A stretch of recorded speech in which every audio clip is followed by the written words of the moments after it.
Welcome to At Home and Abroad with Harris and Walker. Join us each week as we explore the far reaches of the globe in search of unique characters and stories to share. Reach beyond your front door and let's chat about art, architecture, history, real estate, and more. Let's jump in. The steadfast and stately family butler, the giggles and gossip of the young chambermaids, the dapper driver of the sleek, shadowy sedan, the jovial cook who could rate her own Michelin star. These are the stereotypes we commonly hold about household servants influenced by popular television series and romantic films. The magical mystique that surrounds the wealthy now also extends to those who serve them. But is it really a fairy tale of domesticated bliss between servant and master? A love story of loyalty and extended familial bonds? We dive deep into the world of domestic service with the renowned industry leader and former butler, Charles Macpherson. So join us as we come clean as we go behind the scenes of the hired help. When you hear the term upstairs, downstairs, you might automatically think of the much beloved 1970s British television show, which presents the life of servants and their wealthy masters living in London, England in the early 20th century. My father loved that show. Oh, really? We didn't watch it in my house, but I know it was wildly popular. In fact, it was the most popular drama series on TV at the time, picking up 25 awards. It was even remade not too long ago. Wow. The term upstairs, downstairs is common in the United Kingdom, isn't it? Yeah, it really is. It's used to distinguish between two groups of people and the lives they lived. Those who were wealthy, living upstairs, and those who were much less wealthy, in fact poor, typically servants in the home, who lived and worked downstairs where the kitchen was traditionally located. The term harkens back to Victorian times. So think about Downton Abbey, where the Crawley family lives on the upper levels, while the household servants spent a good portion of their time downstairs, where they also ate their meals. Although the staff works upstairs during the entire series, the Crawley family, usually only the women, wandered down to the lower levels, maybe a handful of times. The separation between the two worlds is very, very well defined. Do you remember on Downton Abbey the driver Tom Branson who fell in love with Lady Sybil? Yeah. One of the Crawley daughters. They eventually married, so he made it up to the upper fold. But I doubt that happened all too often. There really was a class system in Britain at the time, and some would argue that there still is. Depending on what class you were born into, it could determine where you lived, your occupation, and who you married even. Yeah, absolutely. It's interesting, though, that the lives lived of the lower classes, or the downstairs folk, is now being explored in more detail. It has been often overlooked and overshadowed by the glamour of the wealthy, opulent lives that are being lived upstairs. It is interesting. In recent years, the story of the domestic staff and servants have become the focus of many books, television, and movies, diving a little deeper into the lived experiences of these people. And rightly so. It took so many people to keep these aristocratic homes running. Remember, at the time, there was no hot water or electricity in those early years. Sounds like fun. That required a lot of behind-the-scenes labor to keep those old stone houses warm and toasty. Yeah, no convenient foods, too. Everything was made from scratch. Yeah, no Uber Eats or frozen entrees at that time. Okay, so tell me, are you team upstairs or team downstairs? That's a tough question. Why do I have to choose? I'm making you choose just for the moment. Okay, well, I think I am more of a team downstairs. I have worked in service, and I'm currently the maid, chauffeur, and cook in my house. You too, huh? Yeah.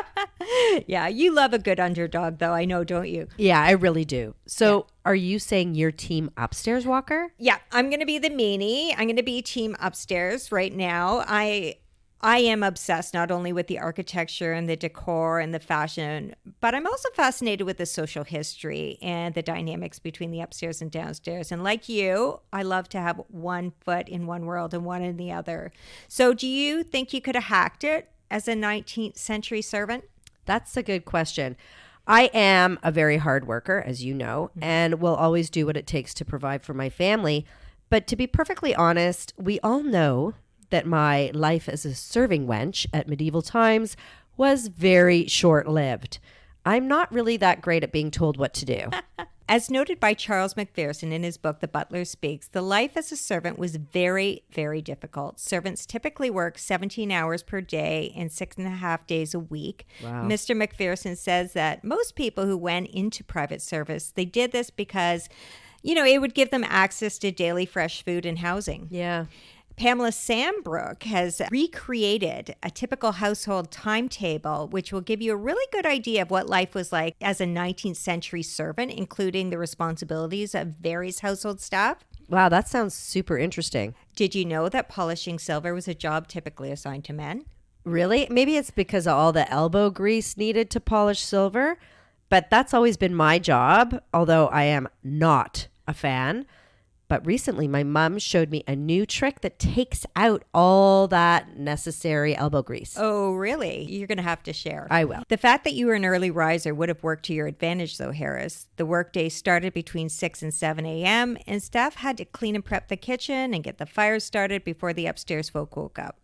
The curtains in the drawing room would need to be drawn back and shaken, and the fireplace cleaned, too.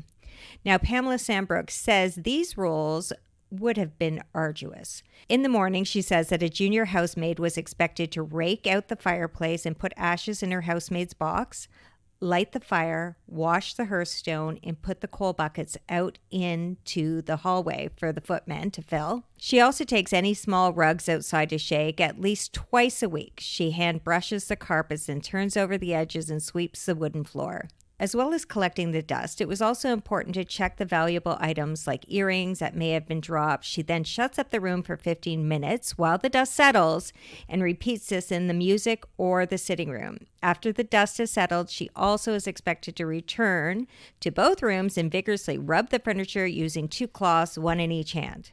That is really intensive work. And I have to say, when I was in Ireland, I had to clean the hearth of the rental before we left. And it is a big job. And that was not a big hearth. So just that alone is too much for me.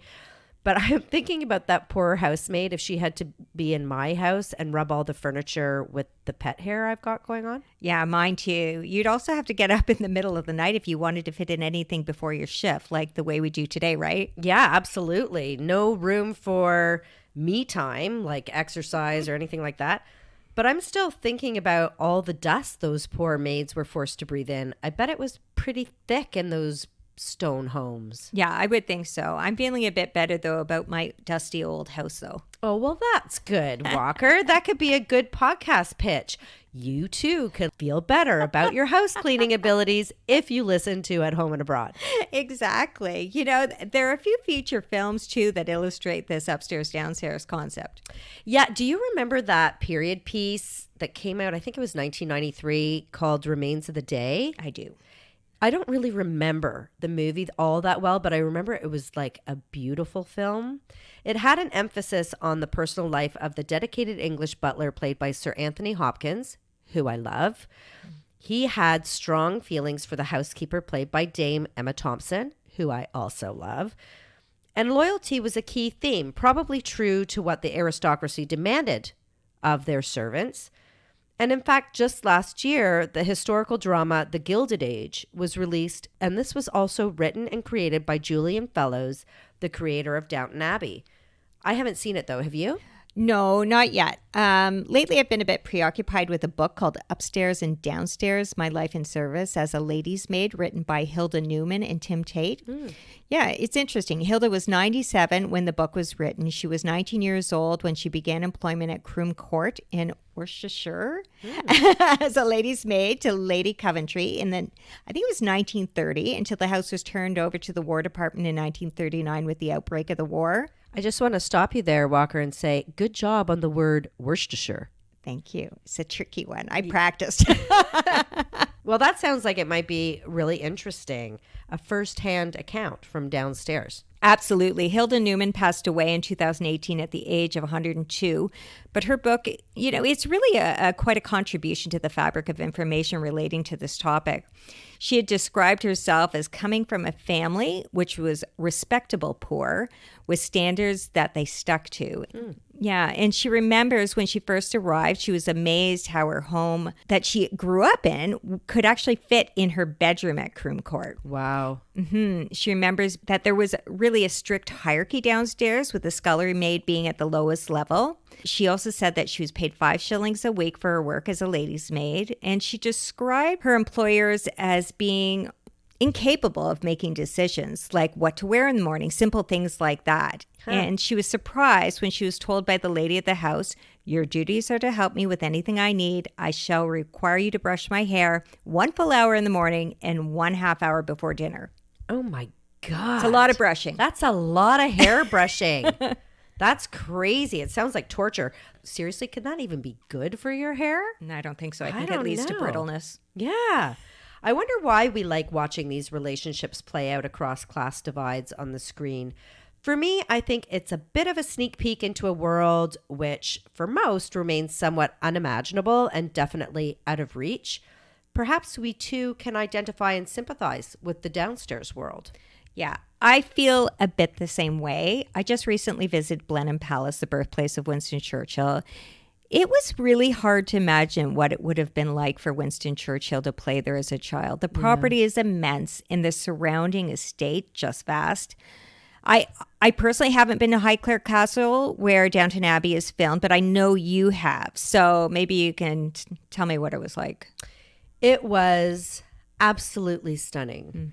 It's set just like you see in the series, in rolling pastures, fields of wildflowers, and those lovely follies. Do you know what follies are, Walker?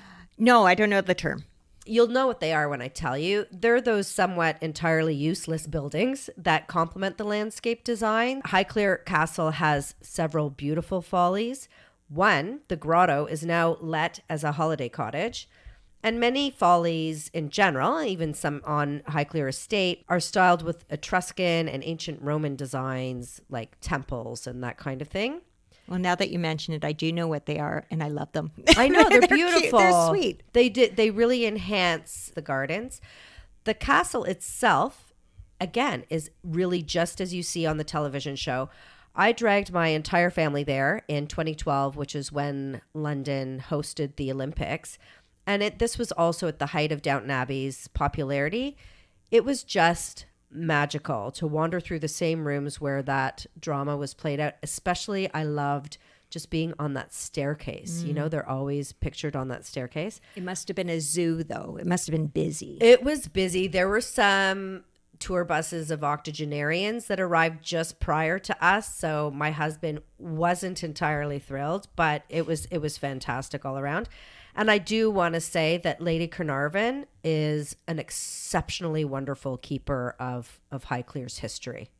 Wow. Well, it's on my list of places to see. I'm not surprised to hear that there is a little cottage available on the property to stay in. Yeah, I think that's becoming more common, right? Yeah, the upkeep of these big, beautiful homes is extremely involved and expensive, and a good number depend on people touring these properties and renting them for weddings and other private events. One such house, Somerleyton Hall, was built in the 17th century. It's owned by Hugh Crossley, the 4th Baron Somerleyton, and his family. Somerleyton Hall was featured in the Netflix hit series The Crown, where it was used to depict the Royal Norfolk residence, Sandringham. Wow, I didn't know that. I'm going to have to go back and watch. I love that show. Well, if you visit, you can experience firsthand the upstairs way of life through a variety of private encounters offered there with their on-site chefs, teams of butlers, and additional staff. And they also have accommodations, really beautiful accommodations, which you can reserve, 12 stunning bedrooms, as well as some woodland and meadow cottages as well. Well, add that to my to-do list, Walker. I may feel like part of the downstairs in my home, servicing my own family, but the upstairs experience would certainly be a nice break from the everyday. Yeah, I agree. This fascination with upstairs in particular isn't confined to one side of the Atlantic, though, I don't think, is it? No, absolutely not. Domestic service plays a role in all class systems, but there are certainly commonalities across cultures. We are speaking today to Charles Macpherson, a leader in the field, a person who himself served as a butler, and an expert in the history and contemporary challenges of domestic service. We have the great honor today to speak with Charles Macpherson, television and radio personality, author of 4 books, including The Butler Speaks and The Pocket Butler, as well as the founder of the Charles Macpherson Academy. Welcome, Charles. Well, hello. Thank you. Thanks for being here today. So, Charles, over the past 20 years, you've successfully built a reputation as a global authority in domestic service and household management. And when I was reading your book, the first thing that I thought to myself, well, how does a young man born in Fort William, Canada, end up in this profession? Oh my God, I love that question. That's a great question. And so the answer is actually really quite simple, and it is by mistake. Because, I really had no plans to really be in this career. I didn't really understand what it was. You kind of see butlers in the movies and you think, well, they're all kind of drunk and spilling the soup on people and stuff like that and sarcastic. But I didn't really understand what that was. And so it was about just being in the right place at the right time when, one of Canada's, famous families that every Canadian knows and loves. And the lady of the house, she offered me the job. And I'd had a hospitality training background, but she said, don't worry, I'll train you. And so that's kind of really how I fell into it. And so that's, I think, what's interesting is that a lot of people in this profession, they tend to fall into it by accident. It's not generally by design. So that's exactly for me. It was just all by accident, just being in the right place at the right time. And I think more importantly, knowing how to seize an opportunity when it was offered. Right. So were you setting up dinner parties when you were a young boy at home, that sort of thing, or pushing your parents' furniture around and polishing silver? No, my mother did all of that, thank goodness. But I used to watch her and I used to sometimes help her. But my family did a lot of entertaining. It was some of it was business, but it was primarily social entertaining, and a lot of family things and so on and so forth. And everything is rather formal at my parents' house. And so that's just kind of the way I grew up. And so I just saw that. And, even when we would just have dinner, when it was just us on a, regular Tuesday night, it was still a formal dinner with a properly set table and everything. And it was just, I think, second nature to me. And so, what I sometimes say is, I think that perhaps I was a butler in a previous life, if there's such a thing as reincarnation, because it just felt so natural to me. But I don't know if it was because of my mother or because of such a thing. Interesting. So in 1996, though, after almost a decade serving as a major domo for a prominent Canadian family, you founded CMA, which is Charles Macpherson Associates, which provides household management expertise to high net worth and ultra high net worth clients. How did those experiences lead you to founding the Charles Macpherson Academy in 2009? And maybe you can tell us a little bit about the Academy. I'm sure our listeners would love to hear. So, well, first of all, I think the experiences of being not only in private service myself, but in being in other people's homes, I really saw how homes were operating or the problems of the homes. And my clients were always asking me to help them find staff. And so I kind of got in the staffing business by accident, not on purpose. And then I realized that there was a lack of training and that, staff just, when we go back to the Edwardian and the Victorian era, staff, basically were trained because you did what your parents did. And so they trained you.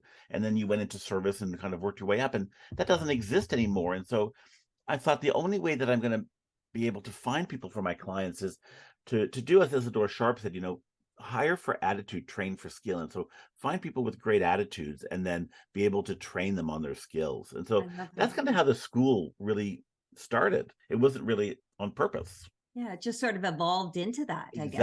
Exactly. You're world renowned for your expertise in the field of domestic service and household management. Before I was reading your book, I was thinking to myself, well, this must lead to a lot of international travel. And I can see on your Instagram, it does involve a lot of international travel. It looks like you have a pretty great life there, Charles. But I never know if it's a badge of honor or a badge of stupidity when you're, at the highest level of the airline clubs, because of all the points that you've got. That's quite funny. Maybe a little bit of both sometimes, right? Probably. So tell me, are the expectations and etiquette consistent across borders, or do you see cultural and societal variations from place to place when you travel? So there really are huge cultural differences. And I think that what's interesting is that although the world is becoming, one global world, and, everyone knows what a Nike pair of shoes, running shoes is, or, most people will know certain high-end fashions or whatever, just because of the world and the internet and how we've become with travel and so on. It's interesting that that cultures still are very, I guess the word I want to say is very particular or specific. That's the word I'm looking for. They're still very specific to certain areas. And so, for example, culturally, in North America and Europe, when you are, going to nod your head in body language to say yes, your head is going up and down. And when you're in, in India, for example, it's going left and right, which to us means no. But for them, that's yes. So things like that, change, or just how you hand a business card in Asia. You hand a business card with two hands, where in North America, a business card doesn't have any value, and you just kind of toss it at someone across the boardroom table and say, here's my contact details. Or just how you address people, is also, I think, very, is very different culturally. And so some cultures, particularly in Asia, will have much more respect for elders compared to the Western part of the world. And so it's interesting that although the world is becoming one with globalization, the cultures of the world still are staying very specific, because I think it's what you're born into, it's what you grow up, it's what you know. And so cultures are hard to change. It's your roots. Exactly. And so you never kind of really lose those roots. And so that's, I think, I mean, there is some people who evolve over time, of course, but I think that's predominantly why culture is staying the way it is, because it's what you grow up with in your family and what you're used to. And so therefore you continue doing it as you get older. Like the traditions, the cultural Correct. traditions, they Exactly. stay rooted in how you operate your daily life. So I'm I love that. curious, Charles, Yes. what ways has household management and the domestic service industry evolved and changed over time? And I know that's a big question, but maybe we could focus it perhaps from a European or North American lens. Well, it's actually a big question, but it's actually a small answer.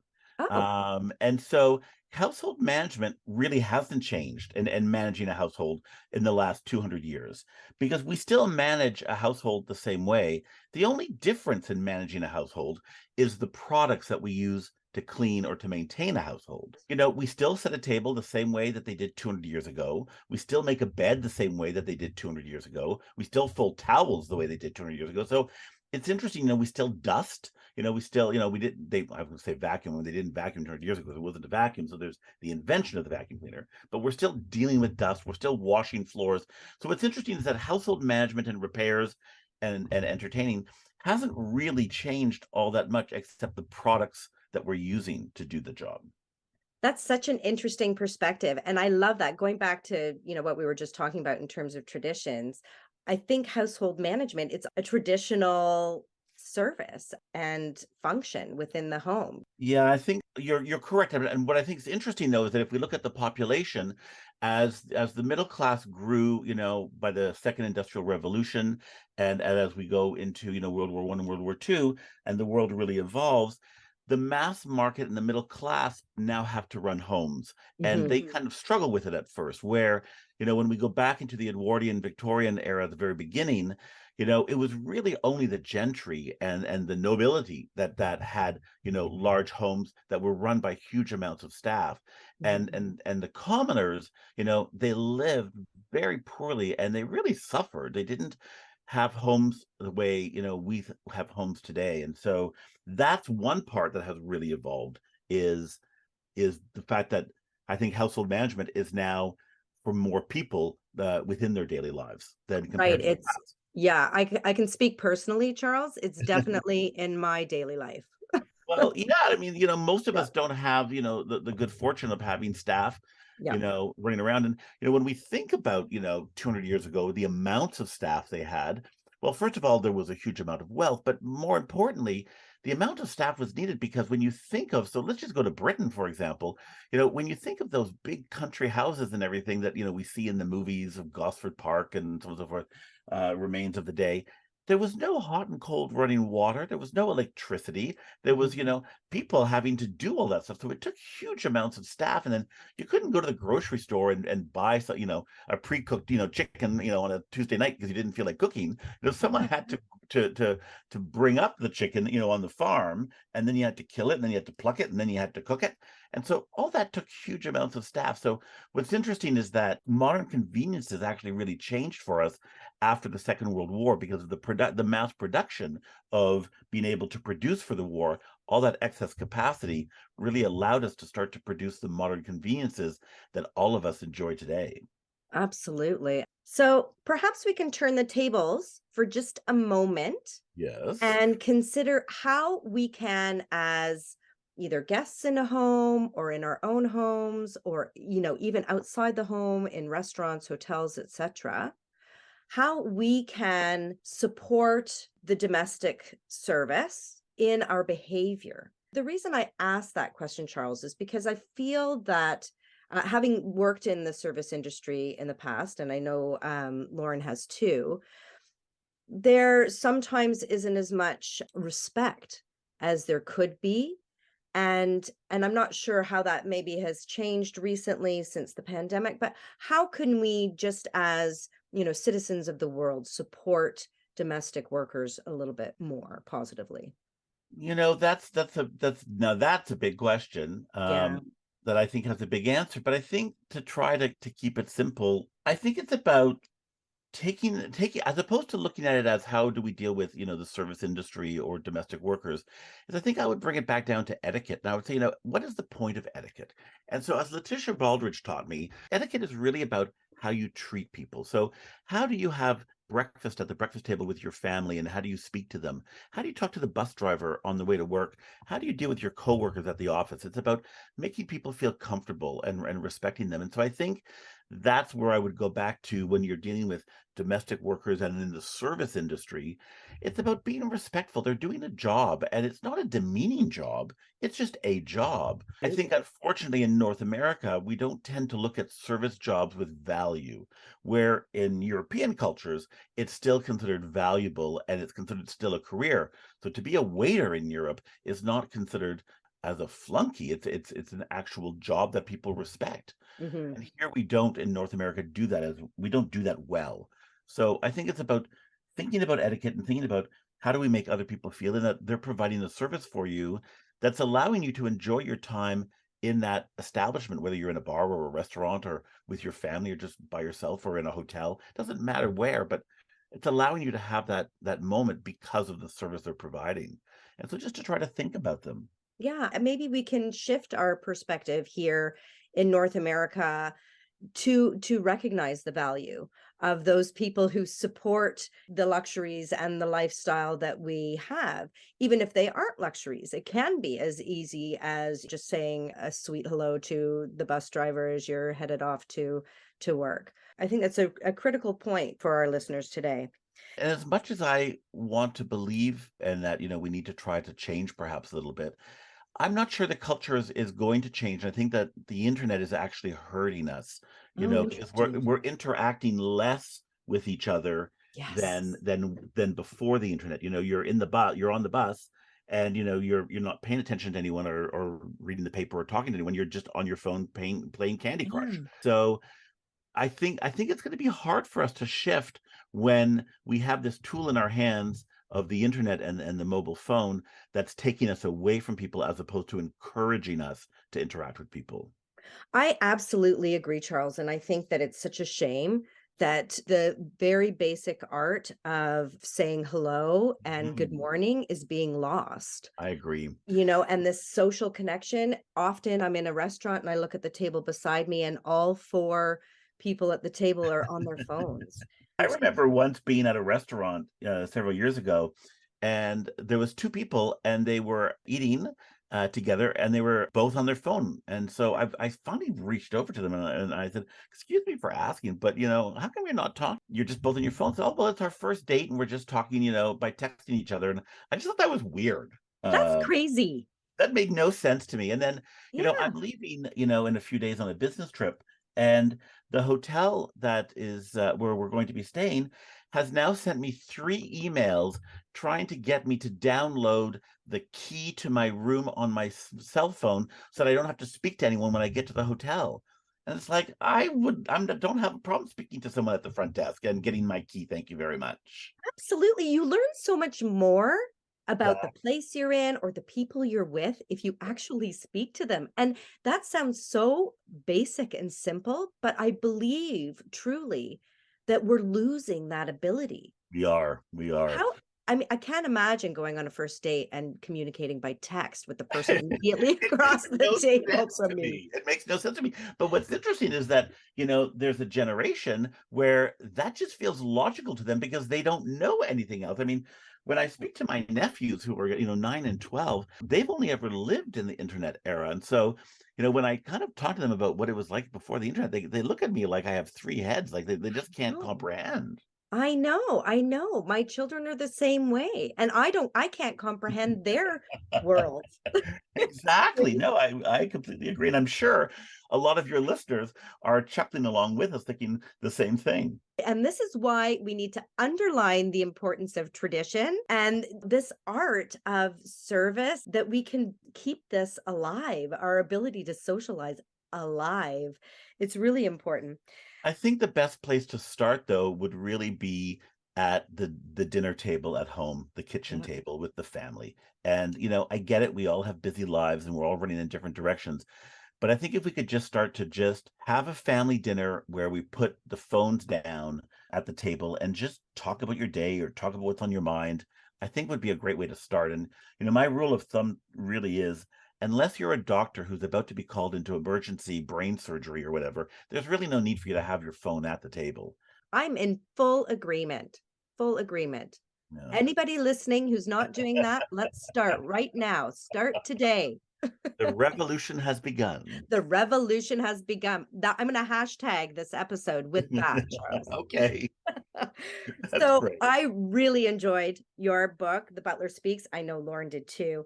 There is a great deal of historical background about the tradition of service, and you provided us a little glimpse into the management of those stately homes of old, like we were speaking of in Yep. Britain and whatnot. And it makes us think of Downton Abbey. Did you Yeah. watch the series, Charles? I did, and I was fascinated by the series. In fact, I found it a little bit disappointing as the series progressed that we spent less time downstairs and more time upstairs because I personally found downstairs more interesting So than did I. upstairs. Me too. It was amazing. You know what I loved was and I think you mentioned it in your book too, the call bell system. Yes, yes. That is fascinating. I wish I had one in my house today, frankly. When I was renovating my house in the country, I threatened to put a call bell system in. And although I thought it would be quite nice, because I actually do have a butler pantry between my kitchen and my dining room, but then I thought, that's great. I'll ring the bell from somewhere in the house, but no one's going to come. So Well, that's the problem. You need someone who's going to answer that bell. exactly, exactly. I don't mean to digress, but did you know that the call bells, there used to be people where that was their only profession, and they would install elaborate call bell systems in households, in the country houses and so on, in the city houses of the rich and famous people. You're And so that was their kidding. profession. That was their business. That was their business. Was Well, I can imagine it was quite an extensive thing to do. Well, because you're running cables throughout Yeah, the whole house, so yeah. it was hard. It's like installing internet today, right? It might be the same thing. Exactly. Yeah. So did you find yourself critical of anything that you saw downstairs at Downton Abbey? I think to their defense, I think that they did it really well. I think Okay. that they had someone on staff who was really good at making sure that they were doing things correctly, and it was pretty correct for the time. Yeah. I think sometimes it was actually easier or in the program than it was in real life. In real life, I think it was still much harder than what we see. But I think it was pretty accurate. And when I speak to other butlers and other professionals, we all traditionally feel the same way. Do you? Oh, that's really interesting to know and good to know that you can kind of rely on what you're seeing there and it's not Yeah. too I mean, much of a but I think the glamorization. most important thing though to remember is it's not a documentary. It is still fiction. Right. And so that gives creative license to be able to change things. So, I think sometimes people look at movies or television programs, whatever, too much as a documentary as opposed to for entertainment.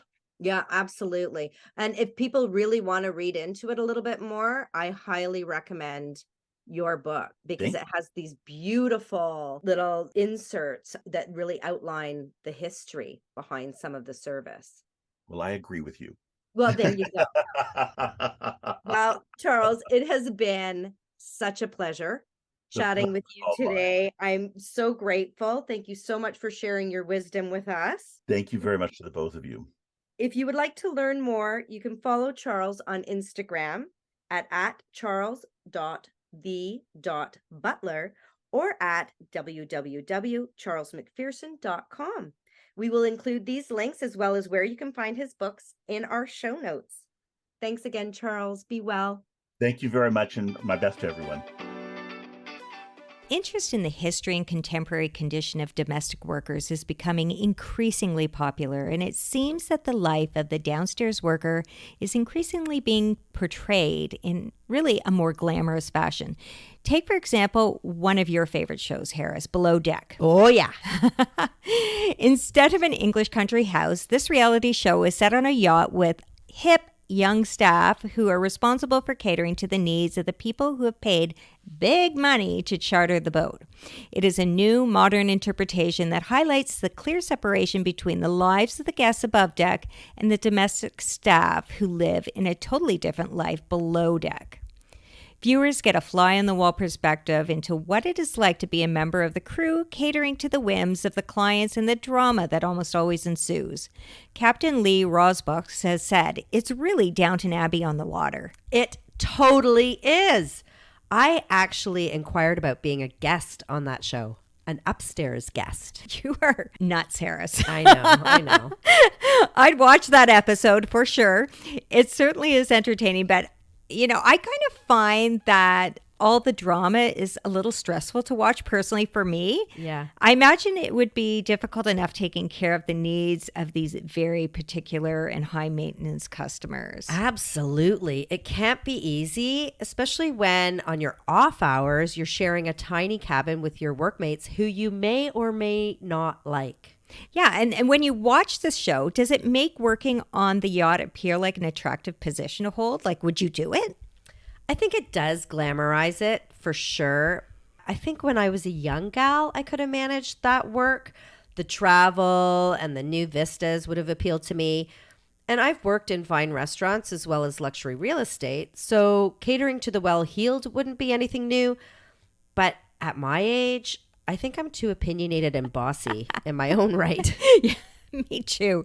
I wonder if Below Deck got a little inspiration from the 70s hit show Love Boat. Yeah. Yeah, you must have watched it, right? Of course. Yeah. The cruise ship staff were an important part of the plot of each weekly episode. Each week, the storyline involved fresh drama. Oh my gosh, the drama. Captain Steubing, all the ladies loved him. Yeah, remember Julie? She Yep. was the business, and I actually personally loved her because in person we both shared the same name. This distinction between the haves and the haves to serve is also evident in hotels as well. Yeah, in most high-end and luxury environments, there is a clear and definite divide between clients and staff. I did read that in hotels, however, the term upstairs, downstairs refers to something a little different. Apparently, it references the highly paid hotel staff compared to the lower rungs on the payroll. Wow, I didn't know that, but I did know that there was a hierarchy in the downstairs world in the days of old. Right. Yeah, a more contemporary take on domestic service is the very realistic portrayal of the domestic worker depicted in Stephanie Land's book, Maid. She presents real-life stories of working poor, including her own experience living in America, overworked and pursuing the American dream, yet living under the poverty line and raising a child on her own at the same time. Yeah, I'm reading that book right now, actually. The issue of the working poor in the service industry is very top of mind, certainly here in North America, but worldwide too. It's a big problem in the restaurant industry as well. It's well known that restaurant staff are often terribly overworked and underpaid. Having worked in the restaurant industry, I would say there is definitely a hierarchy there too. Instead of upstairs, downstairs, you have the front of house, which mixes with the guests, the maitre d' or the hostess, even the servers, and the back of house, which prepares the food, washes the dishes, and things like that. And the wait staff are expected to float back and forth, essentially being the bridge between the kitchen staff and the customers. And I remember those days so clearly. I actually still dream about it. Oh, do you? You do? Serving? Oh, yeah. Table 1, table 2, table 6, table 10. There's people waiting at table 12. I think you suffered trauma, Walker. So do you remember those days fondly or not so fondly then? Well, yeah, not so fondly. My experience certainly gives me the ability to empathize with servers now. Yeah. I remember that when the kitchen was being slammed with orders, which were pouring in all at once, we would refer to it as being in the weeds. It's a pretty common term. Yep. If the kitchen was really slow, it was up to us to diplomatically explain the delay to our tables. And of course, customers often consider the efficiency of the kitchen when they're deciding what tip that they want to leave you. Yeah, often to the detriment of the server. Exactly. It can also go squirrely when the guest doesn't like their food. For example, they find that the dish is too salty and you're expected to take it back to the kitchen to have them remake it. And sometimes the dish is exactly how the chef had intended, but it just simply isn't to the taste of the customer. And then the chef sometimes will get their nose at a joint. I've had to beg with the kitchen to fix it quickly so that the guest's happiness can be salvaged. Yeah, it's not a nice position to be in. And we both know that chefs can be a little temperamental at times. Yeah, that's a good word for it. Yeah. A great manager or maybe even the restaurant owner on the premises can make all the difference in the world in softening a disgruntled customer.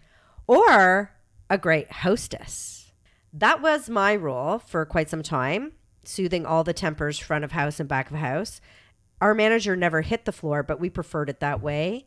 Not all employers are great, right? We all have our own horror stories. Oh, that's for sure. I've certainly had my fair share of scary and less than fair employers over the years, and even some sexual harassment by employers. That's absolutely horrible, Walker, and I'm really sad to hear that. And unfortunately, it's not uncommon. But when you say scary, are you talking about a Meryl Streep in Devil Wears Prada kind of scary? Oh, yes, I would say so. One boss I had, again in a restaurant, was so scary. Every time I had to go for a shift, my stomach would get in knots. I literally would get physically ill. She would scream at me in front of the customers. Oh my gosh, that's ridiculous. It's bad. That sounds like a really toxic environment. I would say that most of my employers have been okay. The worst, though, had to have been when I worked at this small clothing retail shop in my last year of high school. She would always make really demeaning comments to me about my appearance, like saying my hair was messy. One time she said, "We should make you wear a brush around your neck." Nice. I know. I think some employers think they can treat you any way they want if you're young, female, and working for minimum wage. Yeah, I think you're right. Some employees find their revenge, though, on these nasty employers. I've read a few stories. One employee who had a terrible boss retaliated by playing a prank. And what they did is they hid a little gadget in their boss's office that made the sound that your phone makes when it's dying. So this gadget made this bleep randomly. And the boss went mad trying to find out where the sound was coming from. She even replaced her phone twice and even replaced her computer. Take a guess where this gadget was hidden. I have no idea. The plant? I have no idea. Inside the computer monitor. Holy moly, that is pretty intense, man. How did they even do that? I have absolutely no idea. Now, I did read another story which took it to a whole new level about an employee who was so fed up with their boss stealing their snacks that they decided that they were going to leave a snack for themselves, a special brownie with their name on it. So after their boss ate the brownie as they expected them to, they made an anonymous suggestion that a targeted drug test was required, which eventually brought about their boss's resignation at the end of the week. Oh my God, that's so harsh. Is that true? I'm assuming so. Oh my God, all because somebody was eating their snacks? I know. Harris, I swear, I will never come between you and your afternoon snack. Yeah, well, you know what? To be totally honest, Walker, that is wise. You know how much I love my snacks.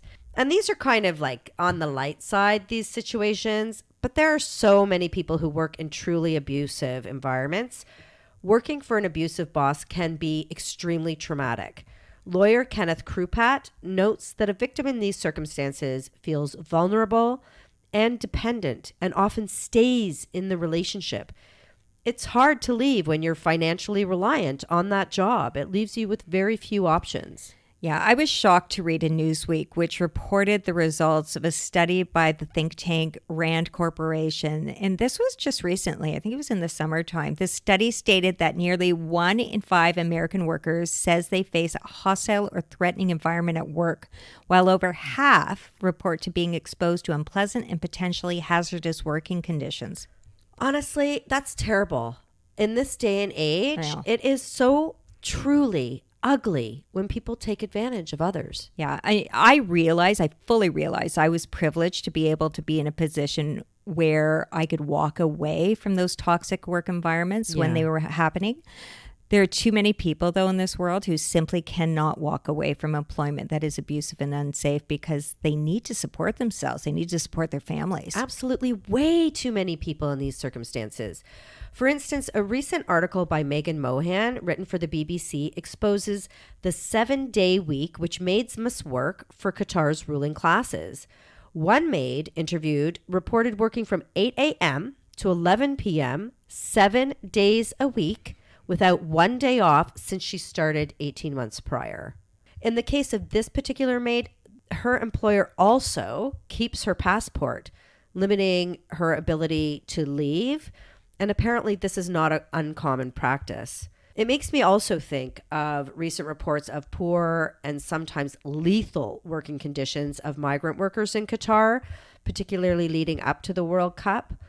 Officials there have stated that 37 workers have lost their lives, but later the number quoted by the World Cup chief, Hassan Al-Thawadi, in an interview with Piers Morgan, was reported at 400 to 500 people. Some believe it to be even higher than that. Yeah, I've been following that story as well. The Guardian reported 6,500 migrant workers from India, Nepal, Bangladesh, Pakistan, and Sri Lanka have died since December 2010 when Qatar won the right to host the World Cup. That breaks my heart and frankly makes me really angry because we all benefit, if you're a football fan, from watching those international games. It's unacceptable. We're so fortunate in North America to have established regulations that contribute to working conditions that are free from harassment, unsafe practices, and the like. Though, let's be real, we know it still continues. Mm-hmm. Organizations such as the International Labor Organization or Human Rights Watch and so many other international and local advocacy groups all work tirelessly towards improved worker rights. Yeah, we can only hope that people find their humanity and begin to, treat other people as they would want themselves to be treated. I know, so simple. You got that right, Walker. Domestic service is a tradition that seems to extend into the disappearing myths of time. It is well known that the elite of ancient civilizations retained domestic servants, often slaves captured during conquest. More recently, however, the relationship between master and mistress and servant has been glamorized through popular media, romanticizing the class divide that exists within the homes of the wealthy. The professional domestic industry is one that adheres to strict rules of etiquette and respects the rights of the employed. There is, however, the grim reality that many domestic workers are vastly underpaid and mistreated.